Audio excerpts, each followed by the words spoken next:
Hello, I am Dr. Umesh Verma, Senior Consultant working in KIMS Hospitals, Gachibowli. So ఇవాళ మనము asthma flare up అనే topic గురించి మాట్లాడుకుందాం.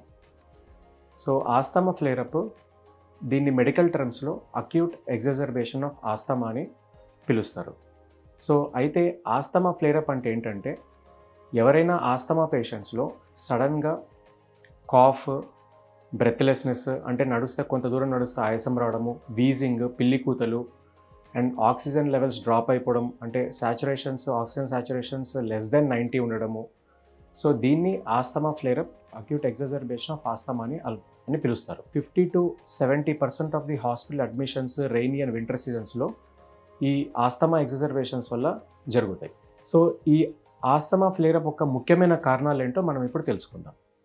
So asthma flare up ముఖ్యమైన కారణాలు 5. సో ఫస్ట్ది డస్ట్, స్మోక్ అండ్ పొల్యూషన్. దీన్ని మన వింటర్లో స్మాగ్ అని యూజువల్గా ఫాగ్ అండ్ స్మోక్ కలిస్తే ఎట్లయితే స్మాగ్ మన ఎయిర్ క్వాలిటీ ఇండెక్స్ ఎప్పుడైతే డ్రాప్ అవుతుందో ఎస్పెషల్లీ వింటర్ అండ్ రైనీ సీజన్స్లో, సో ఈ ఆస్తమా ఫ్లేరప్స్ కూడా ఈ వింటర్ అండ్ రైనీ సీజన్స్లో వీళ్ళు ఈ స్మాగ్కి ఎక్స్పోజ్ అయినప్పుడు ఆస్తమా ఫ్లేరప్స్ అనేది రావడం అనేది జరుగుతుంది. సో దీన్ని మనం ప్రివెంట్ చేయడం ఎట్లాగా? సో ఆల్రెడీ మనం N95 మాస్క్ ఈ కోవిడ్ మూలన మాస్క్లు యూజ్ చేయడం మనం అలవాటు పడున్నాం కాబట్టి, సో ఈ డస్ట్, స్మోక్, పొల్యూషన్, స్మాగ్ని మనము N95 మాస్క్ ఆర్ ఒక మంచి క్వాలిటీ 3 లేయర్ 4 లేయర్ మాస్క్ ద్వారా మనము ఆస్తమా ఫ్లేరప్స్ని ప్రివెంట్ చేయొచ్చు. సో రెండో కారణం వచ్చేసి viral infections and bacterial infections, pneumonia infections. So ఈ వైరల్ ఇన్ఫెక్షన్స్ అనేది యూజువల్గా వింటర్ అండ్ రైనీ సీజన్స్లో ఆల్రెడీ మనం వినే ఉంటాము. ఫ్లూ ఇన్ఫెక్షన్స్, RSV అంటే respiratory syncytial virus, Adreno virus, rhino virus, ఈ అన్ని వైరల్ ఇన్ఫెక్షన్స్ వల్ల ఈ ఆస్తమా ఫ్లేరప్స్ అనేది జరుగుతుంటుంది. సో ఎస్పెషలీ వింటర్లో నిమోనియాస్ అంటే especially స్ట్రెప్టోకాకల్ pneumonias, influenza pneumonias, mycoplasma pneumonias, so ఈ నిమోనియాస్ వల్ల కూడా ఆస్తమా ఫ్లేరప్స్ అనేది జరుగుతుంది. సో అయితే ఈ వైరల్ ఇన్ఫెక్షన్స్ని, నిమోనియాస్ని ఎలా ప్రివెంట్ చేయడం? సో వైరల్ ఇన్ఫెక్షన్స్కి ఆల్రెడీ మనకు ఫ్లూ వ్యాక్సిన్ అంటే one and only available vaccine flu vaccine అనేది ఇయర్లీ వన్స్ ఇస్తూ వస్తాము. సో దీనివల్ల ఖచ్చితంగా వైరల్ ఇన్ఫెక్షన్స్ అనేది కంట్రోల్ అవుతాయి, ఖచ్చితంగా ఫ్లేరప్స్ కూడా కంట్రోల్ అవుతుంది.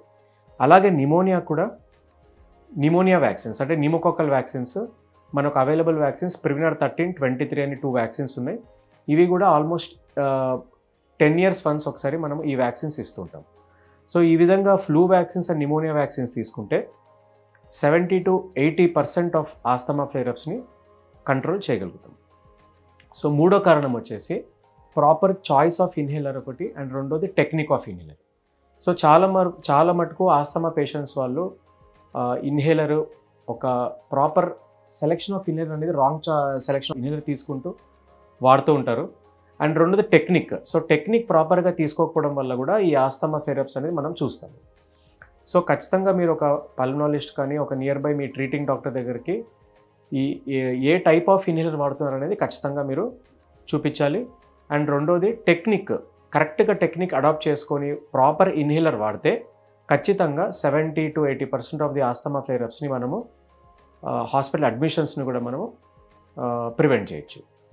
సో నాలుగో కారణం వచ్చేసి కోమార్బిడిటీస్ అంటే heart failure patients, kidney failure patients, వీళ్ళు చాలా సెన్సిటివ్గా ఉంటారు. అంటే చిన్న ఫ్లేరప్స్ అంటే ఈ మొదటి 2 కారణాలు వైరల్ ఇన్ఫెక్షన్స్ కానీ ఈ వింటర్ రైనీ సీజన్స్లో ఈ ఆస్తమా ఫ్లేరప్ అవుతే ఈ కిడ్నీ పేషెంట్స్, హార్ట్ ఫెయిల్యూర్ పేషెంట్స్కి చాలా సివియర్గా ఆస్తమా ఫ్లేరప్ అయిపోతుంది అండ్ హాస్పిటల్లో అడ్మిట్ అయ్యే అవకాశాలు కూడా ఉంటాయి.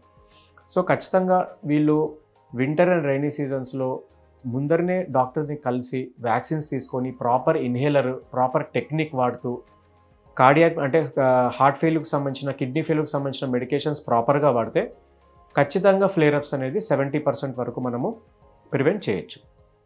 సో 5వ కారణము, ఇది చాలా ముఖ్యమైన కారణము. సో ఇప్పటి వరకు మనము మొదటి 2 కారణాలు అంటే డస్ట్, పొల్యూషన్ మొదటి కారణం అయితే, రెండో కారణం వైరల్ ఇన్ఫెక్షన్స్ అయితే, ఈ 2 ఎక్స్టర్నల్ ఫ్యాక్టర్స్ వల్ల అంటే బయట కారణాల వల్ల ఆస్తమా వచ్చి ఫ్లేరప్ అవ్వడం అనేది జరుగుతుంది. అయితే ఈ 5వ కారణం ఏంటంటే మన బాడీలోనే ఇంటర్నల్ ఫ్యాక్టర్స్ వల్ల మనకు ఈ ఆస్తమా ఫ్లేరప్ అనేది జరుగుతుంది.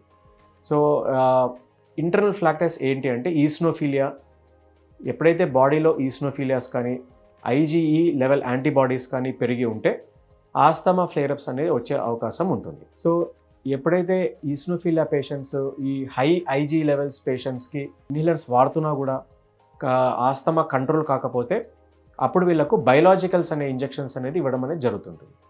ఈ 5 కారణాలని మనము ప్రివెంట్ చేయగలిగితే ఖచ్చితంగా ఆస్తమా ఫ్లేరప్స్ని కంట్రోల్ చేయగలుగుతాము.